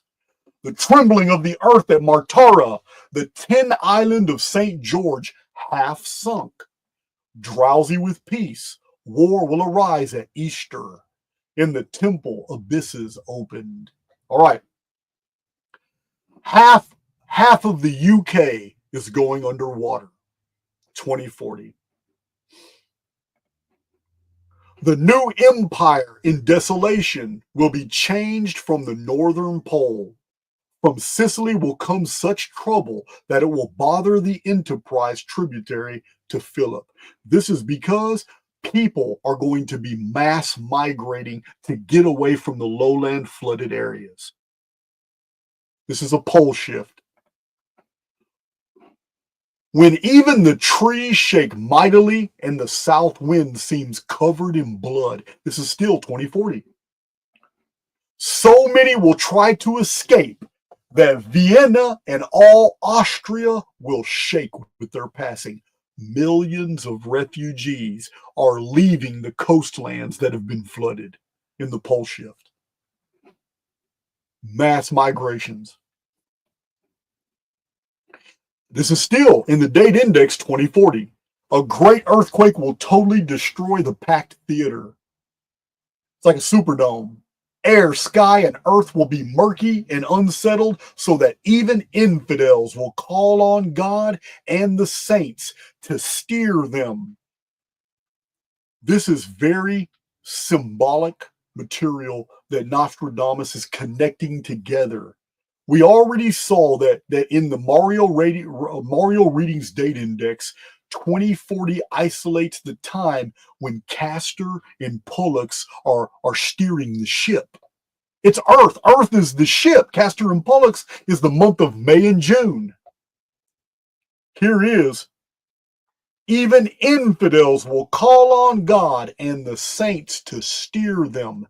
What needs to be steered is the ship. The ship is the world. We're on the ship, and no one's steering it. How do we know? Because it's a pole shift. It's got everybody messed up. The sun and the moon are not doing what they're supposed to be doing. The sky rolled away like a scroll. The sun in 20 degrees of Taurus, there will be a great earthquake. The Great Theater full. Here's a second reference to the Great Theater. The Great Theater full will be ruined. Darkness and trouble in air, sky, and land when they call upon the faithless God and his saints. Again, date index for 2040. Again, some major superdome is going to be destroyed when it's packed full of people in the month of May of 2040. How do we know it's the month of May? Don't go by the Phoenix research. Don't go by the historical record when Phoenix always appeared in the month of May. Let's just go by Nostradamus. The moon eclipsed in great gloom. His brother becomes the color of blood. The great one, hidden for a long time in the shadows, will hold a blade in the bloody wound. The great one is the sun. The sun is dark red now. The moon is bloody and the sun is dark red, and it's hidden for a long time in shadows. This is still 2040. This is all date index 2040 for Nostradamus. Earth-shaking fire from the center of the earth will cause tremors around the new city. Two great immovable powers will war for a long time. Then Arethusa will redden a new river. Arethusa, as I showed in my book, Nostradamus and the Planets of Apocalypse from Greek mythology, is a code for the phoenix. Also, the new city is New York City. Two great immovable powers will war for a long time. What are the two great immovable powers? They're day and night. How do two great immovable powers called day and night war with each other? Pole shift. That's how they war with each other, because it can't be decided. Somebody quits steering the ship. The axis is the mast. The stars are the veil, the sails of the ship. The flat plane is the surface of the deck of the ship. But now the axis keeps moving. As the axis moves, the stars are in chaos. Day and night happens multiple times. This may happen for hours. It may happen for days. But no one's steering the ship, so everybody's in full panic. Day and night are warring with each other. A great kingdom will remain desolate. Near the Ebro, they will be gathered in assemblies. The Pyrenean mountains will console him when in May there will be earth tremors. How do the mountains console when everybody is gathering in great assemblies? It's because they're getting away from the coast and the floodwaters. And what are the Pyreneans? They're mountain range. Safety. In the month of May, date index for 2040, Mario Readings 2040 date index for Nostradamus specifically says a very great troubling in the month of May. Saturn in Capricorn, Jupiter and Mercury in Taurus, Venus also in Cancer, Mars in Virgo. Then hail will fall greater than an egg. The sky will burn at 45 degrees. Fire approaches the great new city. Here's the second reference to the new city. Immediately, a huge scattered flame leaps up when they want to have proof of the Normans. A lot of code in here. Check out my Nostradamus and Planets of Apocalypse, and you'll get the full. I got full chapters on decoding all this material, and I even cite Archaix, Donald Ovason, many of the Nostradamus scholars. Now, the sky will burn at 45 degrees. That's over New York. That's over New York. Here is fire approaches the great new city. Twice as mentioned as the new city. Why is it new? Because the quatrains were published in 1554. In 1555, they were distributed. This was before 1626 when the Dutch bought Manhattan Island from the Manhattan Indians. It was way before New York was even established. That's why he just called it New City. Now, that's all the 2040 references. But according to Nostradamus, something major happens right after 2040, and it's dated in the date index as 2046. Let's see what Nostradamus says. Here's Century 2, Quatrain 46. Shouldn't be surprised to hear that following one great human tragedy, a greater lies in wait. The mighty movement of the centuries begins renewal. Rain, blood, milk, famine, sword, and the plague. Fire will be seen in the sky with a trail of sparks. In 2046, an even worse cataclysm will happen than the 2040 return of the Phoenix. Very near Archaix, Lector, and Mirand, I don't know if I'm pronouncing those, they're all French. A great fire will fall from the sky for 3 nights. The cause will appear both stupefying and marvelous. Shortly afterwards, there will be an earthquake. What did the Sibylline Oracles say? 2 back-to-back cataclysms, and a river of fire will descend on the world. So, hold on, we're going to go back.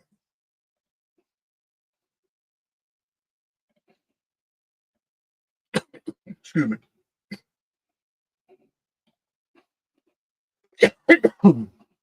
Before we continue with that,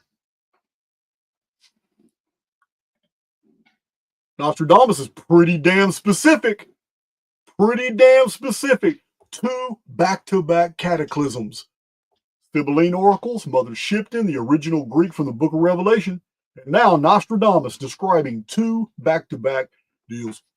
Nostradamus never did a history of the Phoenix to show that 2040 is the next Phoenix visitation. Never did a history of the Nemesis X object to show that every 792 years it's here. 2046 is the next time Nemesis X will be here. Didn't show it. He's never done any of that.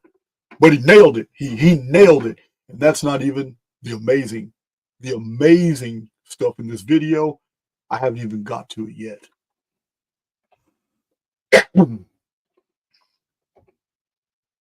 So, as I did with the other prophecies, using only those quatrains. I need some water.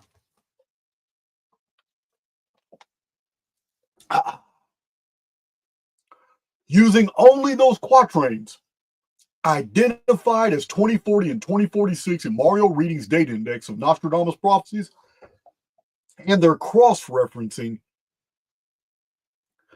this is what we're left with, combining everything for 2040 followed by 2046. Great star will appear out of the north in May and burn for 7 days. And a cloud will affect the sun as the sun changes its position in the sky. The peace of earth will be broken by sky. Sun will die. The sun will die to some, and to others the night will disperse. Moon darkened in gloom, sun becomes dark red. Red substance carried on the wind. Sky, air, earth darkens, becomes murky. Great earthquake. A coliseum full of people will be destroyed in a quake. Gigantic hailstones will fall in the month of May. Spain will flood and the population will flee into the mountains in May. Italy, Sicily, Britain are flooded. Spain is invaded by refugees, as are Vienna and Austria. Looting is widespread. A war between three powers begins at the appearance of the star after a period of peace. Then a great cataclysm follows the first, one that renews the centuries to reset or ushers in a new age. As the previous one ends, sky fallout, war, famine, disease, fire rains from the sky, followed by another quake. Now, for those who haven't read my Nostradamus book, in a letter of Nostradamus after his centuries were already published, he wrote in a private communication to his son Caesar and to King Louis the Fourth. I don't think it was the 14th. I don't think it was the Spider King. It was one of the Spanish kings. But he wrote, my writings are not my own, in that I have preserved elements of the future that are written in many different texts. Then he goes on and clearly describes that when he was done with the centuries and codified his prophecies, he destroyed his library so the Vatican agents wouldn't find the text, wouldn't find the books. So clearly, Nostradamus has perfectly described the 2040 Phoenix event and the 2046 Nemesis X event, two back-to-back cataclysms. Sibylline Oracles, Mother Shipton, the original Greek text of Book of Revelation, and Nostradamus are all basically saying the exact same thing. They just add little details. So I'm going to share my screen because I have three things to show you that are all very important to this. Man, I got a lot covered in an hour and 35 minutes. Excellent. Excellent. All right. So, in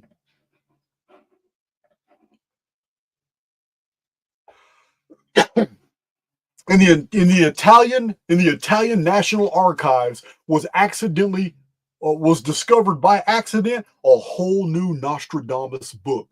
Michele del Nostradam had handwritten and hand illustrated a book, and in that book were ciphers on and a researcher named Cesare Ramati believes that it's coded in such a way that it helps you to interpret the quatrains. It's like it's book of ciphers on how to decode everything in the centuries. For the 2046 one that I showed earlier, Century 1, Quatrain 48 is 2046. It's attached to the 2046 quatrains that I read to you before in the symbols that are cross-referencing. Cesare Ramati published using the cipher what that quatrain actually says, as opposed to what it reads in the book The Centuries. This is what it says, and it's mind-blowing. This is dated 2046 in Mario Reading's date index. The senseless people will be reawakened by Jesus from their illusions, 6 lenses and a telescope. And I have a true key, which is even more important to pass down. I see coming in my dreams heavy legends, receiving the wave of the sun. The law of the wolves is there to lay blame when it is foreseen that the whole Western world will die. I shall know different times. 2046 is when everything is reduced by a third, even the sun, moon, stars, day and night, meaning a 24-hour day becomes 16 hours a day, and a 365.25 day year becomes 243 days. A Venus year. Venus, the vapor canopy planet. So, here we have, I shall know different times. We already know from previous materials that the calendars will all change after 2046 because time is abbreviated. There's also a reference, and I have a true key. 2046 is also the opening of the bottomless pit, which causes an invasion and a further attack against the human family. This is all amazing.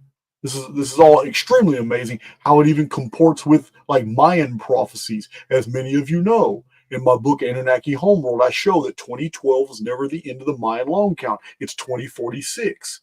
It's easy to see. It's 1,872,000 days divided by 13 bactons. Each one's 144,000 days each.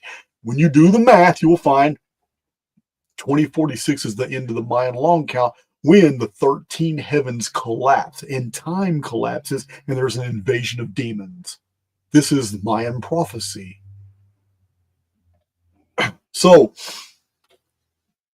you'll also find it very interesting that engineer David Davidson, studying the calendrical significance of the Great Pyramid in Egypt, found a timeline that involved our present world structure, our present world geometrical timeline, how the sky moves.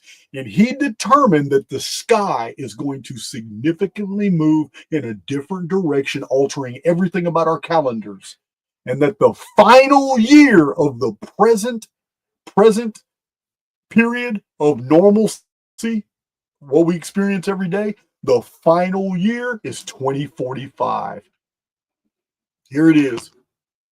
2045 is the last year, according to David Davidson, in the year 1926, studying the geometry of the Great Pyramid and realizing that it was a calendar of the world's movement through time, and that this movement was going to be fundamentally altered in 2045 was the end of this timeline.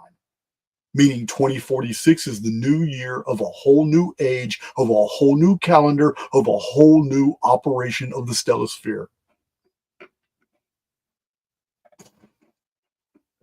Edgar Casey, in 1932, known as the Sleeping Prophet, in one of his readings, Edgar Casey was asked a series of questions. Here is his answer under hypnosis. In reading 5748-5, Edgar Casey said this while he was under hypnosis.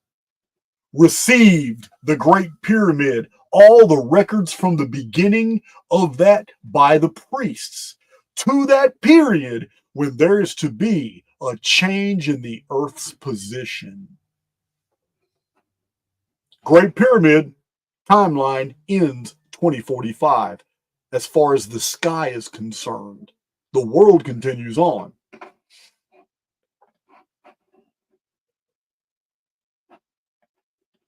Let's see here. Stop sharing. All right, 2,100 people in the chat. We're not done. We are not done. So let me see here.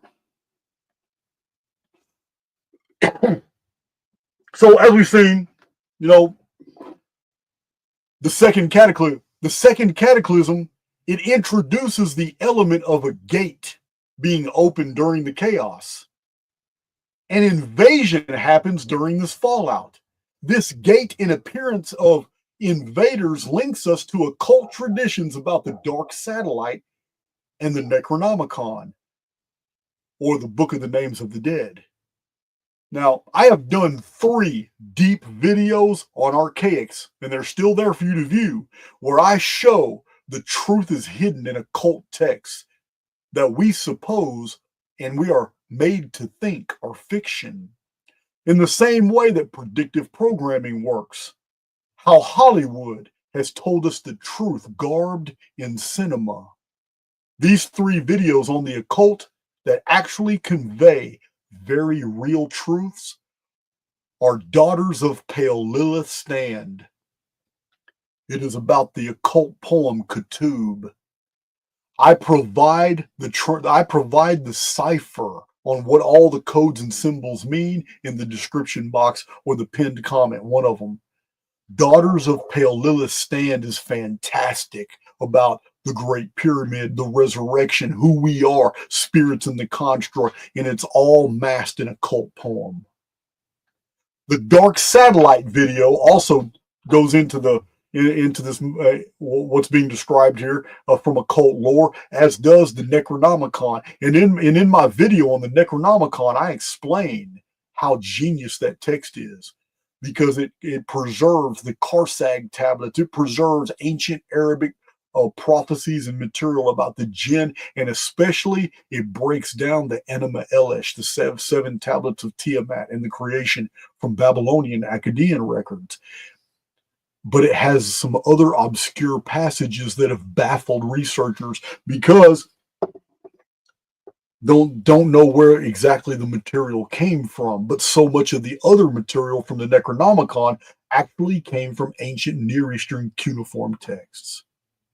So in this way, they have been able to obscure this material. So let's go through some of it. I'm going to share my screen so you guys can see this stuff.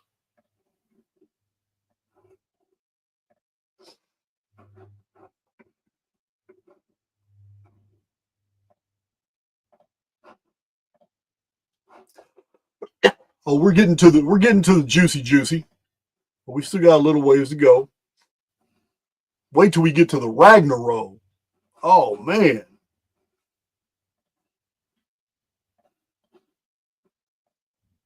All right. Let me see if y'all see what I see.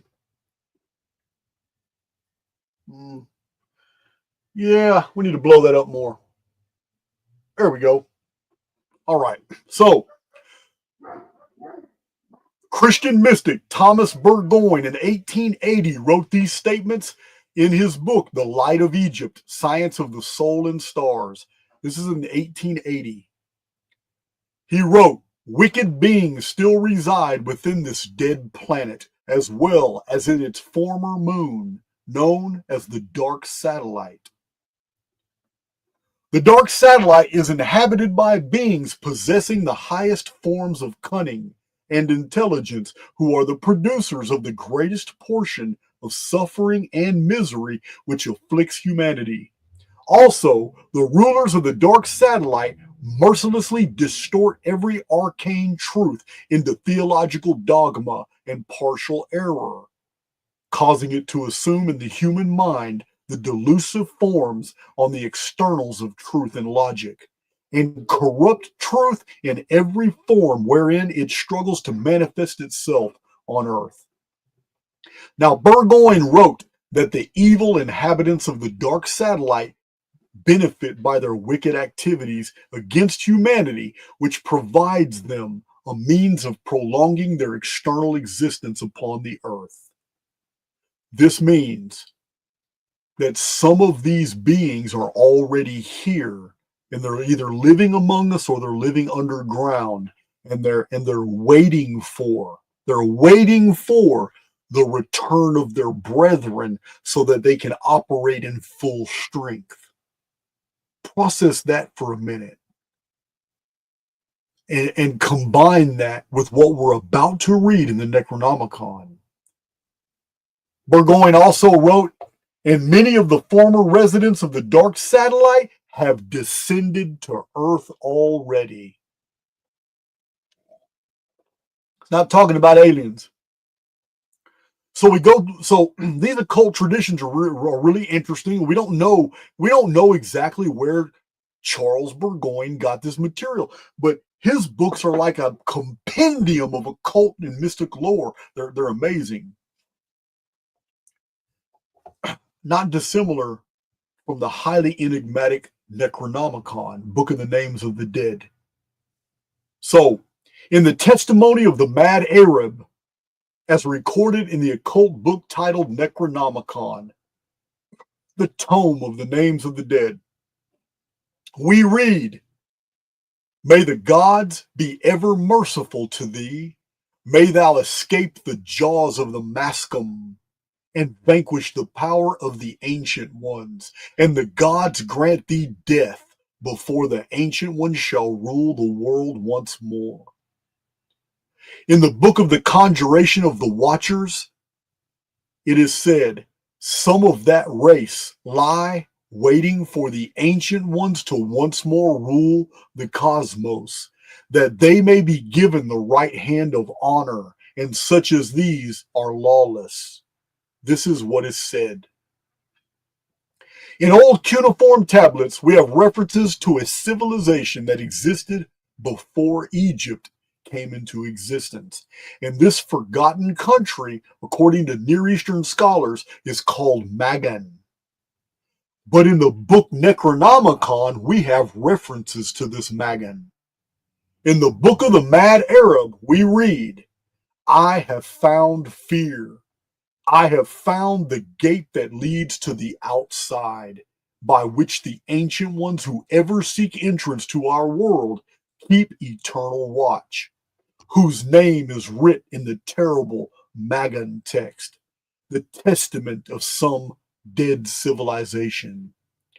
And in the Magan text of the Necronomicon, we read, man is the key by which the gate of Yaxakak may be flung wide, by which the ancient ones seek their vengeance upon the face of the earth, upon the offspring of Marduk, that's mankind. For that which is new came from that which is old, and that which is old shall replace the new. And once again the ancient ones shall rule upon the face of the earth. Poetically, this reads as, and there were 7 kings, and 5 have fallen, and 1 is, and 1 is yet to come, and the one yet to come is the 8th, and yet he is of the 7. It reads just like that. The 7 kings in the book of Revelation are the return of the ancient ones, the ones we know of as the 7 kings of the Anunnaki on the Sumerian king list, whose reign was cut off by the great flood, who in the book of Enoch are said to have been imprisoned when the great flood happened. They're on the other side of that gate. But right here we saw that in the book of Revelation, we see that one of them is given the key to the bottomless pit, and in 2046 that gate is open and they come flooding into the construct, into our world. That's what this material is telling us. So that is the occult traditions. This is what is being referred to in 2046 as the opening of the gate, and who's coming through it, and what these participants are doing.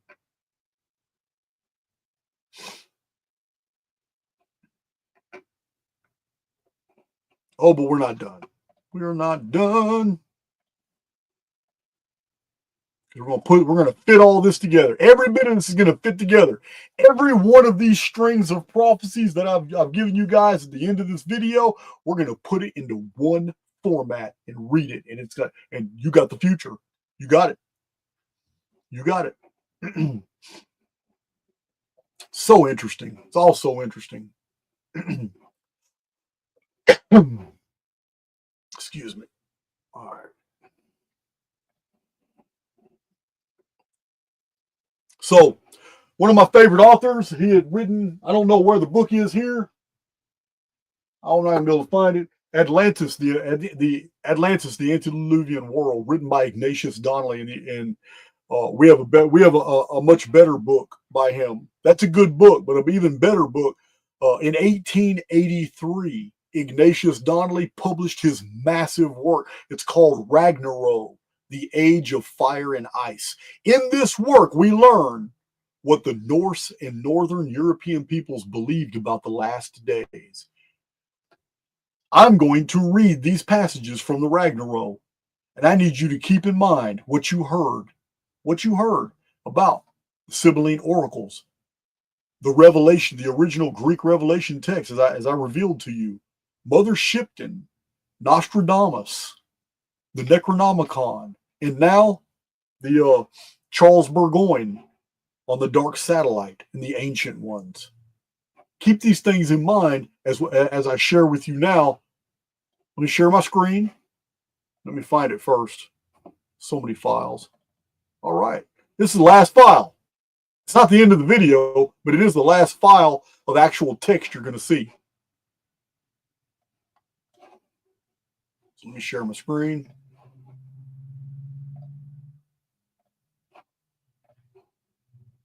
So many little portals I got to go through just to share my screen. Man, like 6 different things I got to pop. All right, sharing my screen.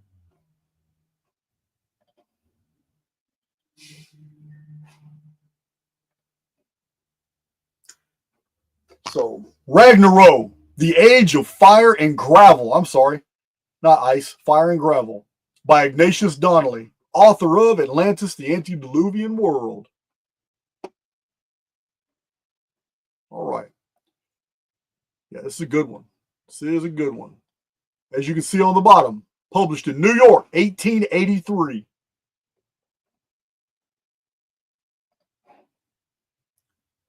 Chapter 4, Ragnarok. There is, in the legends of the Scandinavians, a marvelous record of the coming of the comet. You have to understand, in a lot of old books and a lot of old text, prophecies, comet is basically interchangeable with any celestial body. Record of the coming of the comet. It has been repeated generation after generation, translated into all languages, commented on, criticized, but never understood. It has been regarded as a wild, unmeaning rhapsody of words, or as a premonition of some future Earth catastrophe. But look at it. The very name is significant. According to Professor Anderson's etymology of the word, talking about Ragnarok, it means the darkness of the gods. From Regn, gods, and Rokur, darkness. But it may more properly be derived from the Icelandic Danish and Swedish Regn, a rain, and rock, smoke or dust. He says, and it may mean a rain of dust. Rain of dust. Man, I know my Archaix veterans are having an aha moment. So Ragnarok is the tradition of the end of the world according to the Icelandic, Scandinavians, Northern Europe, and yet it literally breaks down to rain of dust.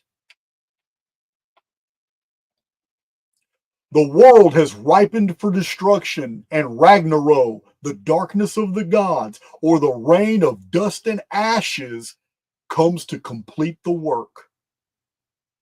What does Phoenix do? Then happens that which will seem a great miracle, that the wolf devours the sun, and this will seem a great loss. That is, the comet strikes the sun or approaches so close to it that it seems to do so. The other wolf devours the moon, and this too will cause great mischief. We have seen that the comets often come in couples or triplets. The stars shall be hurled from heaven. Okay, the Ragnarok, he's a little confused, but the Ragnarok basically conveys that the last days begins with a rain of dust that darkens the sun, and 2 different objects called wolves attack. One of them is Fenrir. It's called Fenrir, which sounds a lot like Phoenix. Fenrir. Mountains will topple down, and all bonds and fetters will be broken and snapped. So the sun darkening is accompanied by an earthquake. Chaos will come again. How closely does all this agree with Hesiod's description of the shaking earth and the universal conflict of nature? The Fenris wolf gets loose. Fen and Fiend are basically the same. Phoenix and Fenris are the same word. Two different cultures saying the same thing. This, we shall see, is the name of one of the comets. That's right. Two celestial bodies appear in the Ragnarok, the end of the world. Then the sea rushes over the earth, for the Midgard serpent writhes in giant rage and seeks to gain the land. The Midgard serpent is the second sky dragon. It's the second comet. It's the second. It's Nemesis X. The Midgard serpent vomits forth venom, defiling all the air in the sea. He is very terrible and places himself side by side with the wolf, Phoenix, Fenris. The two comets move together like Bayless two fragments. Comet Baylor was in the 1800s. It was the first time that they had actually documented a comet splitting in two and becoming two comets. Let's see. In the midst of this clash and din, the heavens are rent in twain, and the sons of Muspelheim come riding through the opening. Muspelheim, according to Professor Anderson, means the day of judgment. Muspel signifies an abode of fire, peopled by fiends. So that this passage means that the heavens are split open, or appear to be, by the great shining comet or comets striking the earth. It is a world of fire. It is the day of judgment. Man, all this is the Ragnarok. This is pre-Christian ancient traditions from Northern Europe. And yet here we go. The original Greek prophecy. It's almost word for word, some of this. So Surt in the Ragnarok, Surt rides first, and before him and after him flames burning fire. Surt is a demon associated with the comet. He is the same as the destructive god of the Egyptian mythology, Set. Surt is Set, who destroys the sun. You already know, Archaix veterans, Set is interchangeable with Typhon, that darkens the sun. Typhon is the fiend. It's the phoenix. It may mean the blazing nucleus of the comet. All right. Now, Bifrost, that's the Rainbow Bridge, we shall have reason to see hereafter, was a prolongation of land westward from Europe, which connected the British Isles with the island home of the gods, or the godlike race of men. The Edda may be interpreted to mean that the comet strikes the planet west of Europe and crushes down some land in that quarter called the Bridge of Bifrost.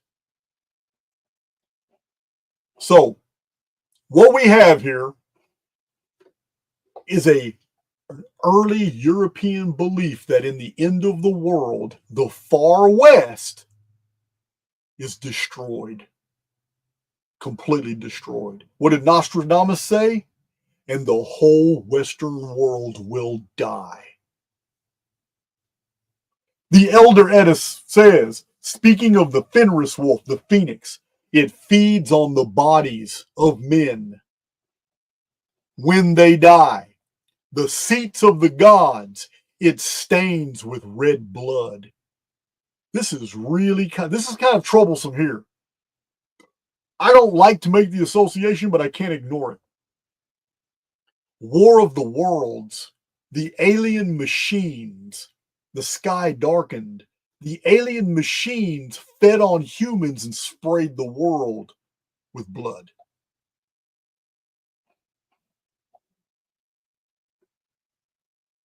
Now,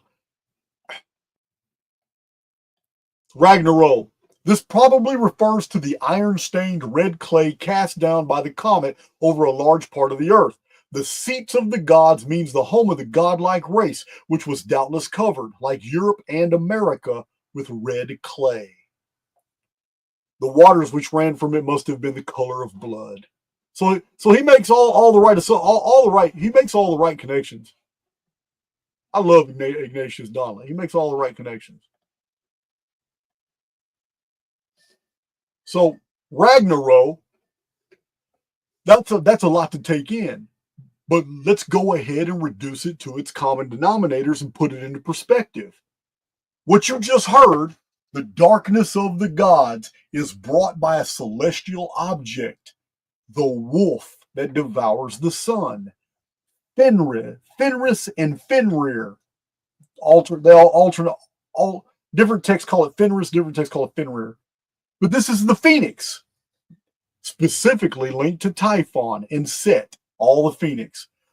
Now, we know the phoenix brings dust veils, dust rains, red mud falls from the sky, as it did in 1902 on the 138-year timeline of the phoenix. So it also darkens the moon and darkens the sun. The stars of heaven fall, mountains are toppled as the earth shakes and the sea rushes over the earth. Then a second celestial monster, the Midgard serpent, bathes the world in venom. And as this is happening, the gate to Muspelheim is opened and fiery fiends attack mankind. They are led by a demon, Surt, identified with Set the Destroyer, linked in ancient history to Typhon and the Phoenix. The final act is the total destruction of the land west of Europe. That can only be North America. So this is deep. It's extremely deep, guys. It's these prophecies are from different time periods, different cultures, and recorded in different languages, and they're all saying the exact same thing. Chronologically the same thing, conceptually the same thing, and bifurcated into two events. So one may argue that I have neglected the bowls of wrath in the book of Revelation, but I didn't. They're 100% Judeo-Christian. Every single event is borrowed from Old Testament imagery, and they're so dumb. The whole ocean turns into blood, and they don't have the flavor anything like the sixth seal and the deal. They also borrow into the multitudes of sevens that the Semitic writers really like to employ. So the bowls were all throughout the Old Testament a symbol for, it's a Jewish symbol for sin. Once the cup runneth over, your sins. It's like when God told Abraham that the sins of the Amorites are not yet full. So everything it's a chalice or a bowl. But like I said, they're all heavily flavored in Old Testament imagery. Whole oceans turn into blood, and Armageddon. This is Jewish stuff. Armageddon would have been mentioned in an ancient Greek prophecy. These are rabbinical inventions of trying to fill up yet another 7 acts. Interpolated judgments that do not fit the earlier Revelation narrative. The 7 bowls don't fit at all with Mother Shipton. They don't fit at all with Nostradamus. They don't fit the Sibylline Oracles at all. They don't fit the Ragnarok prophecies. They don't fit any of that. It's because they're Jewish inventions of the rabbis. So in summary, what we have after removing the interpolations all throughout the book of Revelation, what we have, and including the Sibylline Oracles, Mother Shipton's prophecy, Nostradamus, the original Greek prophecy, the Ragnarok, the Necronomicon, Charles Burgoyne's mystic traditions on the dark satellites, what we have reducing all these things to the lowest common denominators are 2 separate events back to back. So what I did for you guys, I'm gonna share my screen. I'm gonna show it. What I did for you guys, I'm summing up the video, is I went through everything that I just conveyed to you in all these old books and all these traditions and all these prophecies, and what I have done is reduced everything and coalesced it into the first catastrophe and the second catastrophe, because that's all the prophetic systems in the world, except the ones designed by the Jews, convey. Now I'm going to read it to you, but I'm going to read it to you so you can see it. Let's go with, let me share my screen again.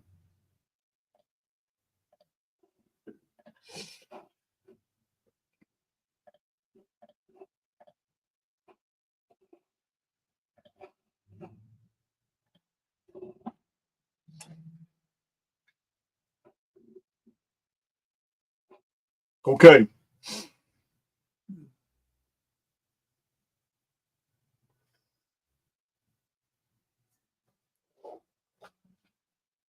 All right. Putting all this prophetic material together. Here's the first catastrophe. In the sixth visitation, the sky dragon is seen for 7 days and 7 nights in the month of May. The sun darkened, turned blackish red, and the moon like blood. A great earthquake terrifies, and mountains and islands move out of their places as the sky fled. Sun, moon, and stars rolled away. The sun and night dispersed. Great hail and blood rained, the air a bloody murk, as the rulers of the world hid underground and in the mountains. The seas moved from their places, leaving rotting bodies in their wake. The wind died and world grew silent as mankind returns to barbarism and builds new homes on ocean beds. Very shortly after that, this is 2040, the return of the Phoenix. 6.5 years later, in November of 2046, we have the second catastrophe. The dragon returns and casts a star burning as a fiery mountain into the sea. The burning mountain opened the gate to the outside, and from the gate of Yaxakak came forth pillars of smoke, and the ancient ones and their armies came forth destroying, and 1/3 of the trees, grass, the sea, rivers, springs, sun, moon, stars, day, night, and mankind were destroyed. Time is changed. The centuries are altered as the world is steered off course and the whole Western world dies. So, I sum it up. As Archaix veterans already know, the first cataclysm is the return of the Phoenix in May 2040, followed by the appearance of the Nemesis X object in 2046, which marks also the end of the Mayan long count calendar. For those new to my channel, if you think this is all we have for the year of 2040 concerning the Phoenix and Nemesis X object for 2046, then you are sorely mistaken. As my Archaix veterans will tell you very quickly in the chat, the data sets that show these two dates are unassailable. It is so much material, it is overwhelming. I have multiple published books and hundreds of videos that convey more and more material about this all the time.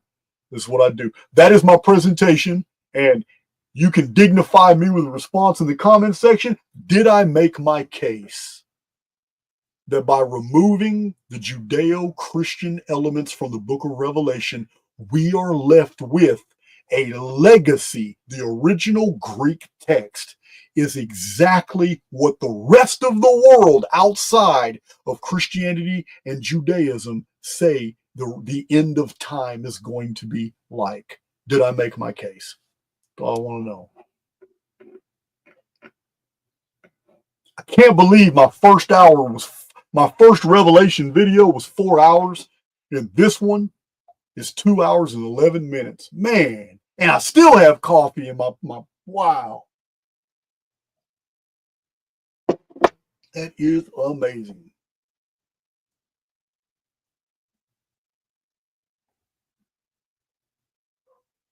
Wow. So our next live video, I have a new email I'll be dropping. All my moderators will see it and they can all copy it pretty soon. But my next live video is a couple days from now.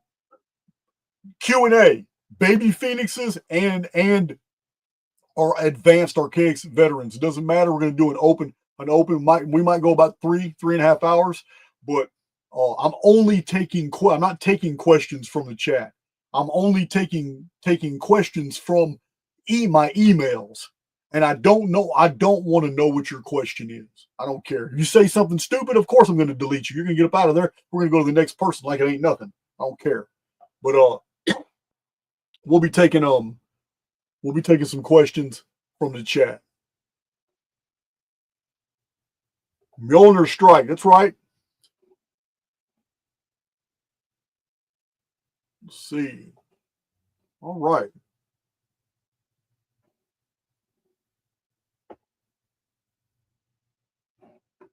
All right. That's right. Archaix taking no prisoners. It's 2024. It's too late to be polite. All these other researchers and authors and content creators, they're welcome. They're welcome to collab with me, as I've shown. I'm going to do a lot more podcasts with people. I'm all for it. But those that I've called out, they double down. They haven't met me halfway. Billy Carson, Graham Hancock, Matt LaCroix, Jimmy Corsetti. Those aren't the only ones. There's several I just forgot about. But yeah, they've doubled down.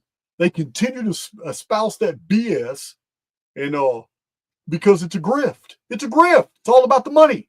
It's all about the money. If Graham Hancock was truly an honorable man, he'd have met me halfway. He would have invited me to a dialogue publicly, or he would ask to come on this channel to defend his positions, because I've called that man out. I may start going through my Graham Hancock books. And showing you in his bibliography that the man knows the truth and lies anyway.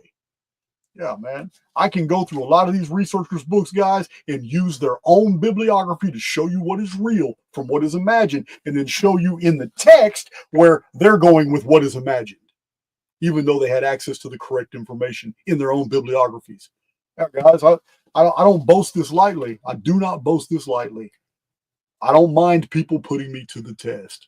I am probably one of the most well-read individuals in the world. And it's not because of a high IQ. It's not because that I'm any smarter than anybody else. It's because at 17 years old, I went to prison and I didn't get out till I was 43. And I read a lot of material. And I don't like to just read. Everybody who knows me knows I don't like to just read. But if something interests me, I write it down. I write everything down. I'm like Pliny. There isn't a book that goes through my hand that I don't take notes from. So I enjoyed that. Man, I wanted to get all that out. I still have amazing videos coming out. We still got all kinds of stuff going. I'm super busy trying to catch up from my 11 days in jail, but it's okay. I got a 4-page to-do list. I got to catch up on emails. I'm excited that all this stuff is out of my way, because it really created, all my legal deals really created an impediment on Archaix Academy, because I really wanted to go full tilt with Archaix Academy, and I just so distracted. But now it's all about that Archaix Academy. I'm churning them out. So I don't have any other announcements. Well, I'll see you guys in about 2 days for an epic Q&A. You never know what people ask, so you need to tune in. You never know. People ask some pretty profound things. I just don't like to know what the questions are in advance. So let's go with find one of my good little outros. Love you guys.